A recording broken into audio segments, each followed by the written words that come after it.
Dá pra falar programa de índio? A sua fantasia é a mais original. Eu quero entender isso. Isso não afeta o nosso sentido de cultura, de ser, de ancestralidade. Bacana, porque a galera confunde. O Brasil, ele veio do estupro da mulher indígena.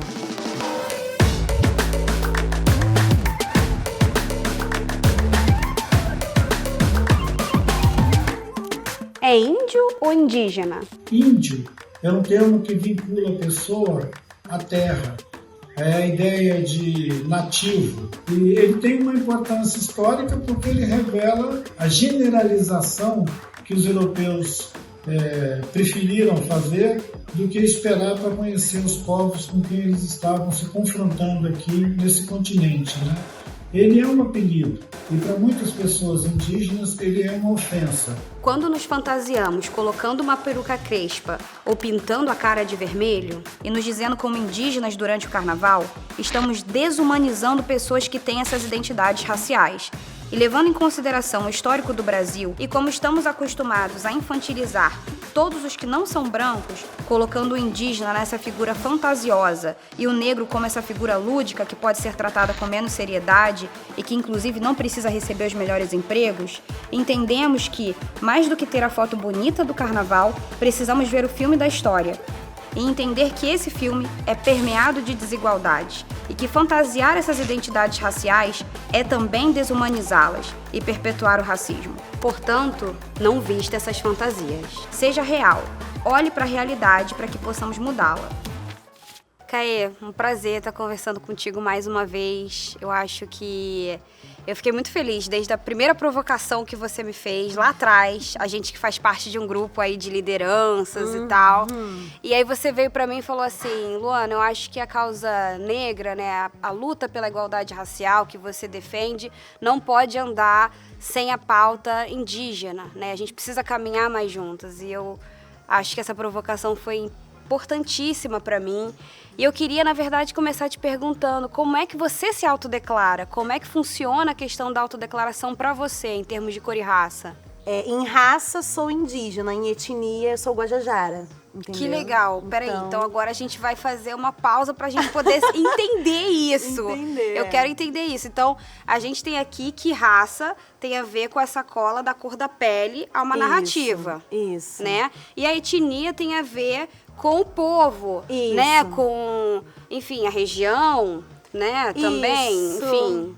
A etnia vai mais assim pra dizer do povo do mesmo, povo, entendeu? Tá. Então, raça e etnia não são coisas iguais. Não, não. Não são coisas iguais. Então, estamos aqui no meio, num consenso. Bacana, porque a galera confunde. Então, raça não é etnia. Sim, atenção. Sim. Legal. Tem essa diferença. Não. Então, por exemplo, você falou que sua etnia é guajajara. E você também chama outras pessoas indígenas de parentes. Por que isso? Então, isso foi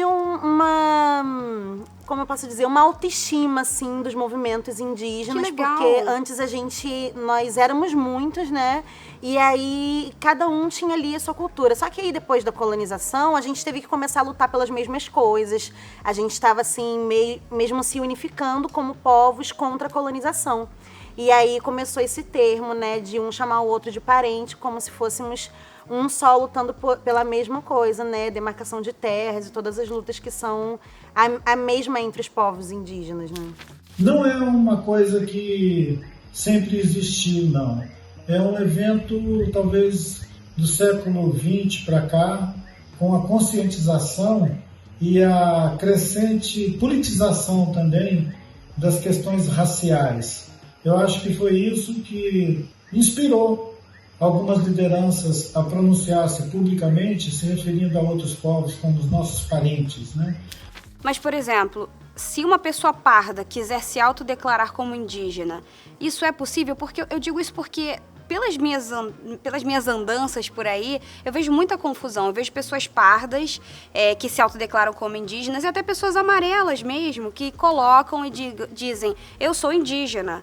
Por um pardo hoje se declarar indígena, ele precisa ter o reconhecimento do povo. Não existe indígena sozinho. Todo indígena, vem de um povo, ele é de um povo, né? Porque a identidade indígena, ela é coletiva. Então, não tem como hoje ter uma autodeclaração individual, entendeu? Entendi. E existe essa confusão, porque Existe a autodeclaração do IBGE com relação à cor e existe a autodeclaração étnico-racial. Muitas pessoas indígenas se autodeclaram a partir de uma convenção, que é a Convenção de Genebra, que declara que a autodeclaração ela tem valor e ela basta ser admitida pelo povo a quem você se refere. Por exemplo, alguém fala que é Krenak, os Krenak precisam concordar com essa pessoa que está dizendo que é um Krenak.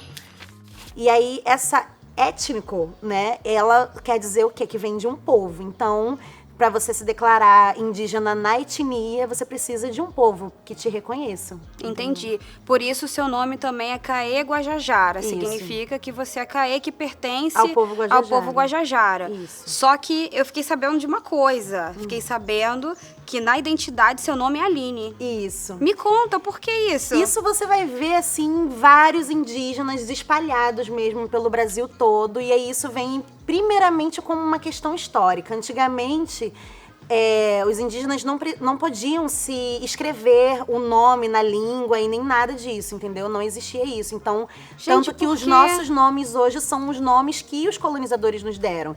Então, você vai ver vários Antônios, vários Franciscos. Como entendeu? Aconteceu com os negros. Exatamente. O sobrenome vem disso também, sobrenome né? vem Silva, disso. Souza. Sim. Tem até uma música que eu falo, que Território Ancestral, que é minha também. E aí, no final, eu falo... a arma de fogo superou a minha flecha, minha nudez se tornou escandalização, minha língua mantida no anonimato, Caê na mata, Aline na urbanização. Os indígenas, até a Constituinte de 88, eles eram constrangidos a aceitar nomes não indígenas, apelidos. Mas eles sempre tiveram, nós sempre tivemos dentro de cada povo, de cada família nossa, o nosso etnônimo, né? Quer dizer, o nome ligado com a etnia, né? Caê, no carnaval, por exemplo, como é que você se sente quando você vê pessoas fantasiadas de indígenas? Então, eu acho que as pessoas, estão sendo guiadas hoje pelo racismo estrutural, né? Elas já nascem indo para a escola e aí na escola você tem a visão de que o indígena ele não existe, é sempre o passado, sempre o que existiu antes da cidade, né? E aí eles começam a adentrar esse mundo, aí se pinta de tinta guache, um cocá de cartolina. Esse é o primeiro contato que eles têm, né? Sim. E aí reproduzem aquele... assim, chamam de índio, não sei o quê. E aí, isso são visões realmente colonizadas, assim. E aí, eles chegam na maioridade, aí querem curtir, se fantasiam. Muitas das vezes eu já vi também que às vezes eu trabalhava no carnaval vendendo bebida e tal. E aí, eu chegava lá e tinha umas pessoas com cocá de verdade, né? E aí, eu... andando assim, né, vendendo bebida assim como você tá me vendo junto com o meu companheiro. E aí os comentários eram, nossa, a sua fantasia é a mais original. Meu Deus. Um ponto de vista da minha vivência mesmo. Sim. Que as mulheres, elas se fantasiam e aí você vê o que nós estamos sofrendo com a questão da hipersexualização da mulher indígena, né? Que sempre o Brasil, ele veio do estupro da mulher indígena, né? E hoje em dia, nós mulheres indígenas continuamos parindo o Brasil. Por que eu digo isso? Porque ainda continua acontecendo os estupros contra nós, entendeu? E aí, chega no carnaval, as mulheres alimentam isso, as mulheres não indígenas, né? Alimentam isso, né? Botando a gente e se caracterizando como sexual. E aí, quando um não indígena vê uma indígena, já hipersexualiza na hora. E aí vem aquele pensamento, poxa, queria ter filho com uma índia. E aí, o que acontece? Numa conversa com o AD Júnior, eu não sabia disso porque eu também não fiz faculdade nem nada, né? E aí ele me falou, porque você sabia que antigamente existia uma lei que legalizava o estupro de mulheres indígenas? Legalizava o estupro de mulheres indígenas, dizendo o quê? Que o cara, para ele ter uma terra, né, os portugueses, quando vieram para cá, para ele ter uma terra, ele tinha que ser casado com uma mulher originária, entendeu? Então, o que aconteceu? Daí surgiu aquele bordão que todo mundo sempre fala, né, da avó pega no laço. Que isso foi uma coisa que aconteceu praticamente você vai ver isso em todas as histórias dos brasileiros, né?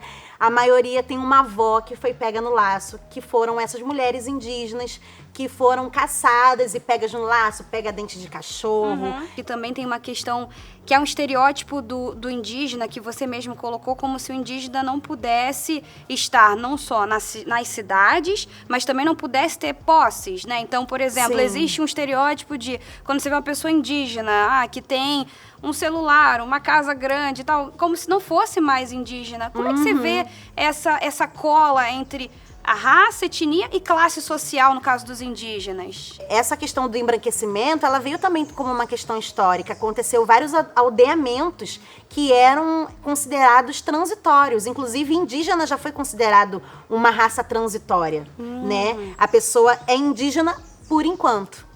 Porque depois ela pode se tornar uma pessoa civilizada. E civilizada, ela pode ser parda, ela pode ser branca. O preto, ele não deixa de ser preto porque tem um celular. O branco não deixa de ser branco porque ele tem um celular. Agora, o indígena, se ele tem um celular, isso pode ser questionado. Desde que a gente fez contato com os brancos, a gente tem que falar português, que é a língua do governo, é a língua administrativa. Isso é uma tecnologia. De lá para cá, o rádio, todas as outras tecnologias, ferramentas, elas vão sendo agregadas na nossa rotina, mas isso não tem nada a ver com nossa cultura, com a nossa ancestralidade. Isso não afeta o nosso sentido de cultura, de ser, de ancestralidade. Como é que a gente pode olhar para frente e ver como o mundo pode se engajar nessa luta antirracista também pela via da pauta indígena? Quando a gente fala assim de ser antirracista, muitas das vezes a gente olha para uma raça só, né, que é o preto hoje, né? Então você fala, eu tô sendo antirracista porque eu não tô chamando o preto de macaco, mas você tá chamando o índio, né? Você tá chamando o índio de sujo, de qualquer outra coisa. E, não, mas eu sou antirracista, entendeu? E aí, mas assim, esse apagamento, essa invisibilização que acontece hoje, ela tá tão inconsciente na mente dos brasileiros que não é só os brancos que praticam. Outras pessoas também reproduzem, inclusive as minorias. A união da pauta antirracista, ela vem também como um pedido de socorro para os grupos de minorias não também reproduzirem essa invisibilidade contra os povos originários. Todo mundo é brasileiro, todo mundo tá aqui conveniente ou não com essa invisibilidade. E aí vale deixar para as pessoas, você quer ser conveniente com a invisibilização dos povos originários ou não? Você vai começar a dizer que a gente existe e que ser antirracista também é incluir a gente. Obrigada, Caê. Obrigada também pelo por esse papo. convite. Amei, aprendi muito. Cada vez que eu falo com você, aprendo tudo aquilo que os livros não disseram. Eu acho super importante e a ideia é a gente disseminar isso pro mundo. Obrigada. Obrigada também.